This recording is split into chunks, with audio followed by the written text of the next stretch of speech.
Hello और welcome back to your favourite YouTube channel. आज के इस वीडियो के अंदर हम लोग कवर करने वाले हैं and labour and industrial dispute act का एक और new topic, that is the workers welfare. इस टॉपिक के अंदर बेसिकली हम लोग डिस्कस करने वाले हैं कि वर्कर्स का वेलफेयर किस तरीके से इंश्योर करा जा सकता है। तो आप इसको ऐसे भी समझ सकते हैं कि वर्कर्स को जो एक्स्ट्रा फैसिलिटीज़ बेसिकली प्रोवाइड करी जाती हैं, जो कि उनको एज अ लग्जरी हम कह सकते हैं उनके लिए, या फिर हम कह सकते हैं कि उनको ताकि सुख सुविधाएं जो बेसिकली दी जाती हैं वर्कर्स को, तो उसके बारे में हम लोग बात करने वाले हैं। एंड बेसिकली इसमें सेक्शन 42 से लेके 50 तक हम लोग कवर करने वाले हैं। तो बहुत ही छोटा सा ये टॉपिक होने वाला है, इसमें जस्ट 8 to 9 सेक्शन है बस, तो उसको हम कवर करेंगे आज के इस वीडियो के अंदर। बहुत ही ईजी तरीके से आपको ये टॉपिक समझा दूंगी मैं, और बहुत ही ईजी वे में प्रॉपर नोट्स के साथ, सो दैट कि आपको कोई भी दिक्कत ना आए एग्जामिनेशन टाइम में। तो आई होप कि आप सभी अपने घर पे सेफ होंगे, प्यार से और अच्छे से होंगे। तो चलिए आज की वीडियो को हम स्टार्ट करते हैं।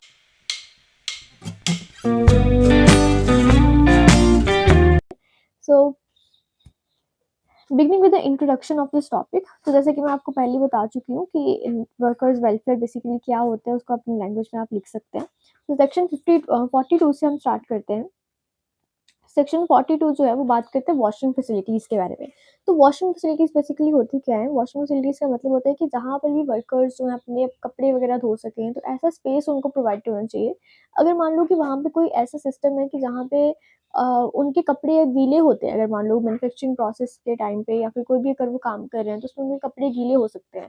तो इन दैट केस स्पेशली उन फैक्ट्रीज़ के अंदर तो ये फैसिलिटीज़ प्रोवाइड होनी ही चाहिए, वॉशिंग फैसिलिटीज़, और प्रॉपर्ली मेंटेन होनी चाहिए। एंड हर एक वॉशिंग एरिया जो है वो फीमेल्स के लिए अलग होना चाहिए और मेल्स के लिए अलग होना चाहिए। इसके अलावा इजीली एक्सेसिबल होना चाहिए सारा एरिया, और हर टाइम ये एरिया जो है क्लीन रहना चाहिए। तो ये सारी चीज़ें जो है ध्यान में रखनी होगी फैक्ट्री के जो भी ऑक्यूपायर हैं उनको। बाकी स्टेट गवर्नमेंट जो है प्रिस्क्राइब कर सकती है स्टैंडर्ड्स जो भी एडिक्वेट हैं फॉर द सूटेबल, एडिक्वेट और सूटेबल हैं फॉर द वॉशिंग फैसिलिटीज़, तो वो सारे स्टेट गवर्नमेंट के पास इन पावर्स देखें, जैसे हम पिछले टॉपिक के अंदर भी कवर कर चुके हैं इसमें।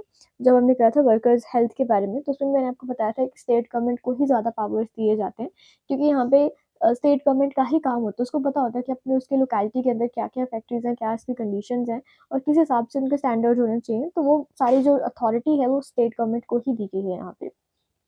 So with this let's move on towards section 43। So section 43 जो है वो बात करता है facilities for the storing and drawing clothes.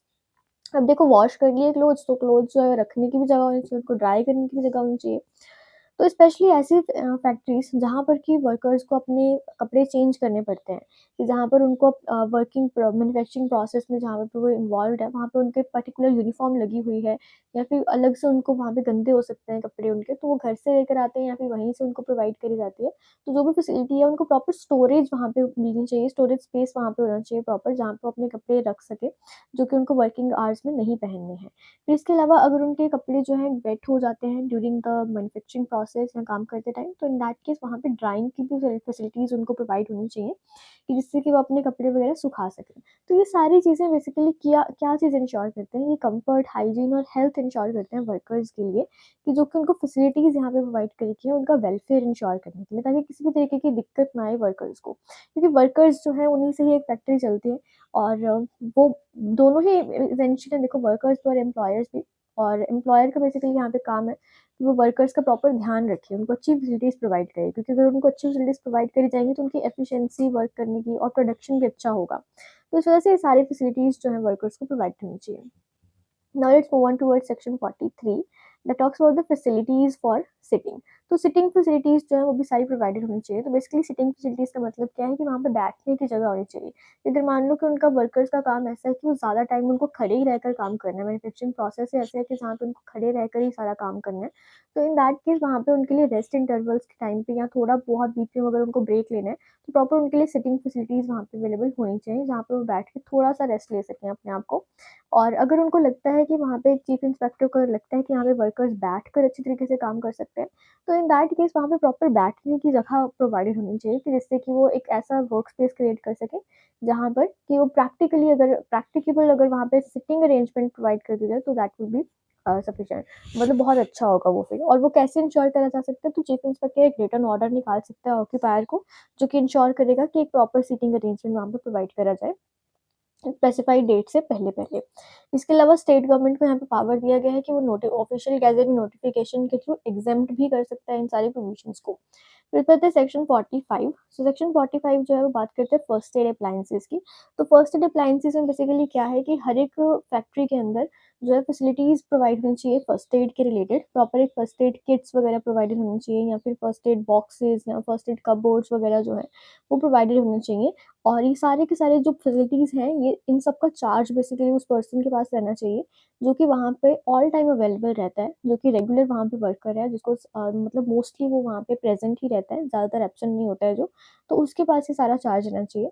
इसके अलावा इसके अंदर जितने भी कंटेंट्स रहेंगे फर्स्ट एड बॉक्स के, जो भी उसमें उन्हें यूज़ करना है, डेटॉल वगैरह है या फिर कोई और अगर कुछ भी मेडिसिन्स वगैरह हैं, तो वो सारी चीज़ें जो भी उसके प्रिस्क्राइब्ड कंटेंट्स हैं, वो सभी वहाँ पे प्रोवाइडेड होनी चाहिए कि मतलब स्टेट गवर्नमेंट भी प्रोवाइड कर सकते हैं कि ये सारे स्टैंडर्ड्स होने चाहिए। स्टैंडर्ड्स बेसिकली या फिर प्रिस्क्राइब कंटेंट्स जो है स्टेट गवर्नमेंट बता सकते हैं कि ये सब आपके फर्स्ट एड किट में होने ही चाहिए, और कोई भी एक्स्ट्रा आइटम्स उसके अलावा वहाँ पे नहीं होने चाहिए। और एक रिस्पॉन्सिबल पर्सन के पास ही इसका चार्ज होना चाहिए, जो कि रेडीली अवेलेबल रहे ड्यूरिंग द वर्किंग आवर्स। और अगर कोई भी फैक्ट्री है जहाँ पे 150 से ज़्यादा वर्कर्स एम्प्लॉय करे गए हैं, तो वहाँ पे प्रॉपर फर्स्ट एड बॉक्सेस या फर्स्ट एड कपबोर्ड्स अवेलेबल होने चाहिए।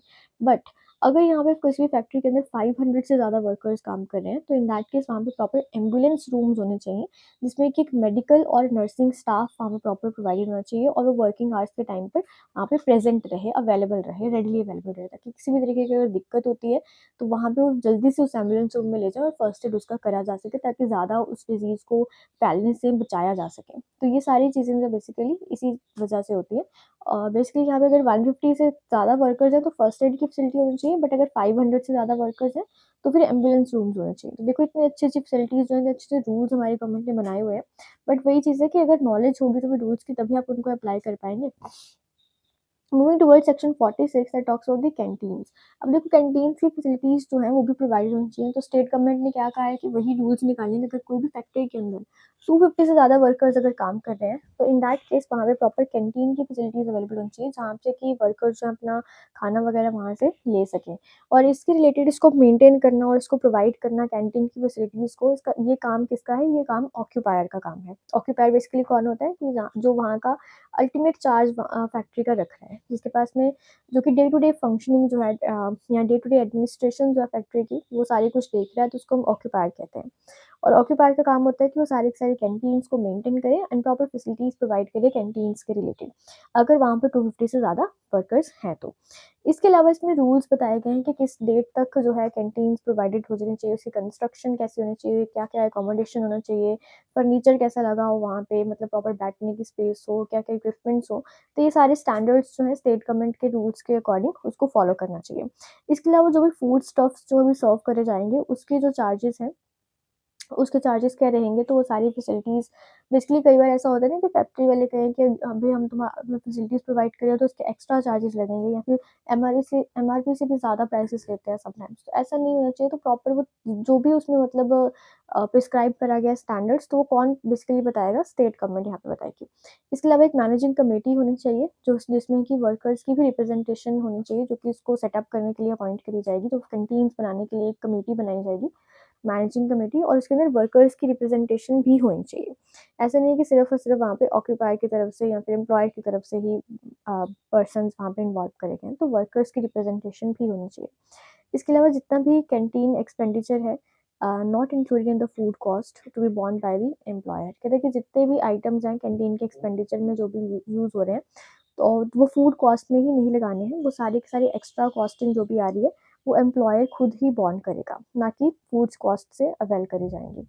इसके अलावा ये जो पावर्स हैं, इनको चीफ इंस्पेक्टर को भी डेलीगेट करा जा सकता है, जो भी फूड आइटम्स और चार्जेस के रिलेटेड जो भी रूल्स बनाने हैं, तो ये जो पावर्स हैं चीफ इंस्पेक्टर को भी दी जा सकती हैं स्टेट गवर्नमेंट के द्वारा। तो ये सारी फैसिलिटीज़ तो हो गई हमारी कैंटीन्स के रिलेटेड। बट इसमें हमारी एक और प्रोविज़न आती है, that is the shelters, restroom और लंच रूम्स के related, which is given under section 47। तो शेल्टर्स, रेस्टरूम और लंच रूम्स बेसिकली क्या है कि किसी भी फैक्ट्री के अंदर जहाँ पे 150 से ज़्यादा वर्कर्स अगर काम कर रहे हैं, तो वहाँ पे प्रॉपर शेल्टर्स और रेस्ट रूम्स प्रोवाइड होने चाहिए, और इसके अलावा लंच रूम्स भी प्रोवाइडेड होने चाहिए। और अगर लंच रूम वहाँ पे है, तो इन दैट केस किसी भी वर्कर को अलाउड नहीं है कि वो अपने वर्क स्पेस के अंदर बैठकर वहाँ पे लंच कर सकें। अब हमारे स्कूल के अंदर स्कूल टाइम में कैसा होता था कि अगर कोई भी रिसेस टाइम होता तो हमें क्लासेस से बाहर निकाल देते थे। तो बाहर बैठकर हम लोग अपना जो है लंच करते थे। तो मतलब जो वर्क स्पेस है बेसिकली वहाँ पर वो बैठकर खाने अलाउड नहीं करते थे, अगर प्रॉपर वहाँ पे लंच रूम्स अवेलेबल हैं तो। और लंच रूम्स जो हैं वो ऐसे होने चाहिए जहाँ पे फैसिलिटीज़ भी प्रोवाइडेड हों। अब ऑब्वियस सी बात है वहाँ पे बैठकर अगर कोई वर्कर खाना खाएगा तो उसको पानी की भी ज़रूरत पड़ेगी। तो इस वजह से वहाँ पे प्रॉपर जो है ड्रिंकिंग वाटर फैसिलिटीज़ भी अवेलेबल होनी चाहिए, सो दैट कि वो मील्स जो भी लेकर आएँ अपने घर से, वो बैठकर आराम से वहाँ पे अपना लंच एन्जॉय कर सकें। इसके अलावा जो वर्कर्स हैं they must not eat the food in the work rooms if the lunch room exist. इसके अलावा जो शेल्टर्स हैं, वर्क रूम्स हैं या फिर रेस्ट रूम्स हैं वो प्रॉपर्ली वेल लिट होने चाहिए, वेंटिलेटेड होने चाहिए, क्लीनलीनेस का वहाँ पे ध्यान रखना है उनको। और बाकी स्टेट गवर्नमेंट जो इनकी कंस्ट्रक्शन, अकोमोडेशन, फर्नीचर्स और इक्विपमेंट्स के रिलेटेड सारे के सारे स्टैंडर्ड्स को प्रिस्क्राइब कर सकती है, और इसके अलावा एग्जेम्प्ट भी कर सकते हैं इन प्रोविजन से किसी भी फैक्ट्री को। Next moving towards the crutches, so that is section 48। अब वुमेन के लिए अलग से बेसिकली यहाँ पे फैसिलिटीज़ प्रोवाइड करी गई हैं एक्स्ट्रा, कि क्रच की फैसिलिटीज़ भी दी गई हैं। अगर किसी भी फैक्ट्री के अंदर 30 से ज़्यादा वुमेन्स अगर काम कर रहे हैं, वुमेन वर्कर्स अगर काम कर रहे हैं, तो इन दैट केस वहाँ पर प्रॉपर क्रचेज़ की फैसिलिटीज़ भी अवेलेबल होनी चाहिए। अगर कोई भी बच्चा जो कि 6 इयर्स की एज से कम का है, तो उसके लिए एक सूटेबल रूम प्रोवाइडेड होना चाहिए जहाँ पर कि वो अपने मतलब मदर के साथ अगर आता है, तो अगर उसकी मदर कोई काम कर रही है, मतलब फैक्ट्री के अंदर ऑब्वियसली काम करने के लिए आएँगे, तो 6 ईयर से अगर कम का कोई बच्चा है, तो वो स्क्रैच में उसको छोड़ के जा सकते हैं बेफ़िक्र। और वो क्रैचेज़ जो हैं वो प्रॉपर्ली लाइटेड होने चाहिए, वेंटिलेशन अच्छा होना चाहिए, क्लीनलीनेस और सैनिटेशन प्रॉपर वहाँ पे मेंटेन होना चाहिए। तो ये 3-4 पॉइंट्स जो हैं आप हर एक सेक्शन के अंदर इसको लिख सकते हैं, कैंटीन्स वाले में भी, लंच रूम्स वाले में भी लिख सकते हैं, और इसमें भी लिखेंगे ही क्रैचेज़ वाले में भी। और इसके अलावा ये सारे के सारे जो बच्चे हैं 6 ईयर्स के कम के एज के, इन्हें बेसिकली इनका ध्यान रखने के लिए वहाँ पे एक ट्रेन्ड वुमन होना चाहिए, जिनको कि चाइल्ड केयर की पूरी नॉलेज हो कि किस तरीके से बच्चों का ध्यान रखना है, तो उसकी पूरी नॉलेज होनी चाहिए इनके पास। इसके अलावा स्टेट गवर्नमेंट जो है प्रॉपर रूल्स बना सकती है कि किस तरीके से ये सारे क्रचेज़ जो हैं इनको, इनकी लोकेशन क्या रहेगी, इनकी कंस्ट्रक्शन किस तरीके से करना है, अकोमोडेशन के रिलेटेड, फर्नीचर या फिर और भी अगर स्टैंडर्ड्स जो भी हैं, तो उसके रिलेटेड सारी की सारी प्रोविजंस स्टेट गवर्नमेंट यहाँ पे बना सकती है। फर्दर इसके अंदर बताया गया है कि अगर कोई भी अब देखो वहाँ पे बच्चे हैं अगर, तो उनके प्रॉपर वो मतलब उनको गीले भी होंगे, वो उनको चेंज भी करना होगा, तो प्रॉपर वॉशिंग और चेंजिंग फैसिलिटीज़ भी प्रोवाइडेड होनी चाहिए। इसके अलावा जो भी बच्चे हैं वहाँ के, उनको फ्री मिल्क और रिफ्रेशमेंट्स की फैसिलिटीज़ भी अवेलेबल होंगी, कि 6 ईयर्स के कम के एज के हैं, तो उनको फ्री में मिल्क और रिफ्रेशमेंट्स वगैरह भी मिलनी चाहिए।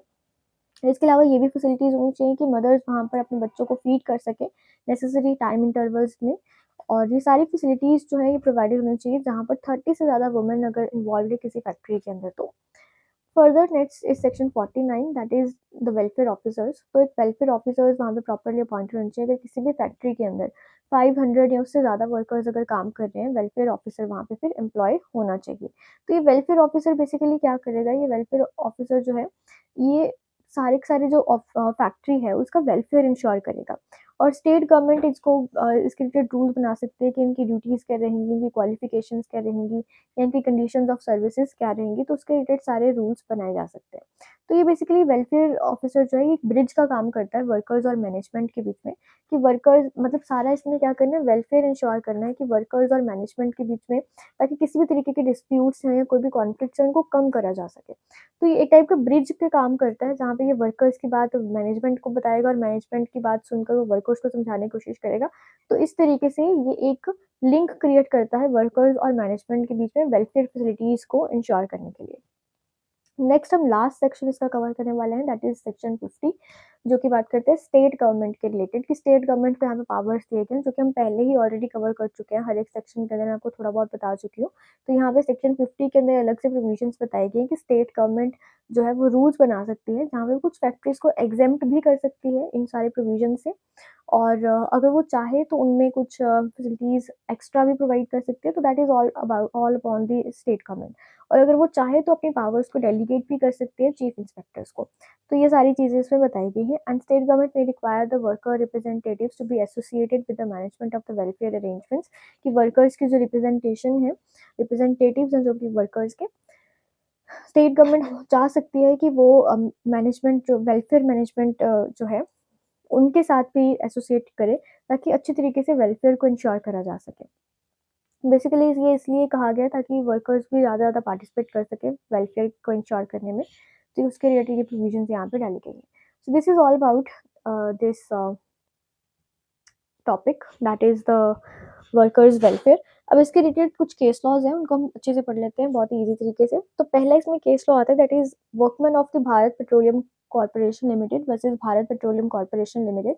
तो इस केस लॉ के अंदर बेसिकली हेल्ड करा गया था कि कोई भी फैसिलिटीज़ जो हैं, मतलब बेसिकली इन्होंने कहा था कि सेक्शन 46 के अंदर जो कैंटीन्स की फैसिलिटीज़ प्रोवाइड करी गई हैं, ऐसा नहीं है कि सिर्फ नॉमिनल सी कैंटीन आपने बना के दे दी। वो प्रॉपर फैसिलिटीज़ वहाँ पे प्रोवाइड होनी चाहिए जो भी प्रिस्क्राइब्ड स्टैंडर्ड्स हैं उसके हिसाब से। प्रॉपर एडिक्वेट और हाइजीनिक और एक्सेसिबल कंडीशंस वहाँ पे प्रोवाइडेड हो कैंटीन के अंदर। ऐसा नहीं कि जस्ट आपने नॉमिनल सा एक माड़ा-मोटा सा कैंटीन बना के दे दिया। तो ऐसा वहाँ पे नहीं होना चाहिए। तो इस तरीके से बहुत ही ईज़ी सा एक केस लॉ यहाँ पे हमें दिया गया है workman of the Bharat petroleum corporation limited versus Bharat petroleum corporation limited का। अब नेक्स्ट केस लॉ अपने पास आता है MC Mehta versus Union of India. देखो ये एमसी मेहता के केस लॉज हम ऑलरेडी इससे प्रीवियस टॉपिक जो हमने करा था उसमें बहुत सारे केसेस हमने करे थे। तो यहाँ पर भी इन्होंने केस लॉ हमने एक लिख ही देना है MC Mehta versus Union of India का, दैट इज़ ऑफ 1987 का केस लॉ है, जिसमें उन्होंने कहा कि ये जो ह्यूमेन वर्किंग कंडीशंस हैं, वर्कर्स की health and humane working conditions, ये broadly article 21 that is right to life का ही एक पार्ट है, कि जहाँ पर एक वर्कर को हम गारंटी कर रहे हैं सेफ, डिग्निफाइड और हेल्दी वर्क इन्वायरमेंट। ये हमारे कॉन्स्टिट्यूशन की ही ऑब्लिगेशंस हैं ऑफ आर्टिकल 21। तो बेसिकली ये चीज़ें इस केस लॉ के अंदर हेल्ड करी गई थी MC Mehta versus Union of India के। इसके अलावा जो थर्ड केस लॉ आता है that is Bengal waterproof workers versus state of West Bengal का केस है। तो इस केस के अंदर बेसिकली उन्होंने हेल्ड करा था कि जो भी liability of the employer under section 46 is to set up the facility but not to control the terms of the employment of the canteen staff. कि बेसिकली उन्होंने ये बोला था कि सेक्शन 46 के अंदर जो हम कैंटीन की फैसिलिटीज एम्प्लॉयर प्रोवाइड कर रहा है, तो उसने सिर्फ वहाँ पे उसकी लायबिलिटी सिर्फ इतनी है कि फैसिलिटीज प्रोवाइड करके देनी है, लेकिन जो टर्म ऑफ एम्प्लॉयमेंट है कैंटीन के स्टाफ का, उसको कंट्रोल करने की कोई फैसिलिटीज़ उसको प्रोवाइड नहीं करेगी। उसके ऊपर कोई लायबिलिटी नहीं है, कि उसके पास कोई पावर नहीं है कि वो एम्प्लॉयमेंट जो है, जो वहाँ के टर्म्स ऑफ एम्प्लॉयमेंट है कैंटीन स्टाफ के, उसको कंट्रोल करने की उनके पास में कोई भी फैसिलिटी या फिर कोई भी लायबिलिटी उनकी नहीं बनती। This was held in Bengal waterproof workers versus state of West Bengal case में। सो विद दिस हमारा ये टॉपिक यहाँ पे कंप्लीट होता है। आई होप कि आपको ये टॉपिक बहुत अच्छे से समझ आ गया होगा, और अगर आपको कुछ भी डाउट है इस टॉपिक के रिलेटेड तो आप मुझे कमेंट बॉक्स में इसके पूछ सकते हैं। एंड अगर आप इसके नोट्स लेना चाहते हैं तो आप मेरे टेलीग्राम चैनल को चेकआउट कर सकते हैं, जिसका लिंक मैंने आपको कमेंट बॉक्स में पिन कर दिया है। बाकी अगर आपको वीडियो अच्छा लगा हो तो इसको लाइक ज़रूर करिएगा, और चैनल पर नए हैं तो चैनल को सब्सक्राइब भी कर लीजिएगा। बाकी मिलते हैं अपने नेक्स्ट वीडियो के अंदर एक न्यू टॉपिक के साथ। तब तक के लिए बाय बाय, टेक केयर।